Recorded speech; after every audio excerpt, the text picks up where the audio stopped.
In our part of the world, I believed when you are from Africa, the best way is to work for yourself instead of going for employment or whatever. So I have the vision when I was about 15 years, and it took me another 15 years to come into the business. So we have 5 Shell stations under my cluster. I have about 10 years experience in the fuel retailing industry. I've been in the sector for 10 years. In my 2 years with Shell, my zone was chosen as the training center for new retailers.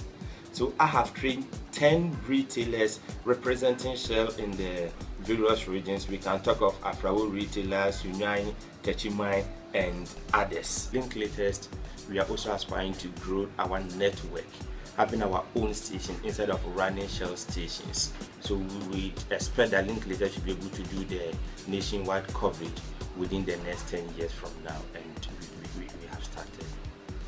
Before Griffin Investment, my staff strength were 32, and currently 64 people are working for Linklaters.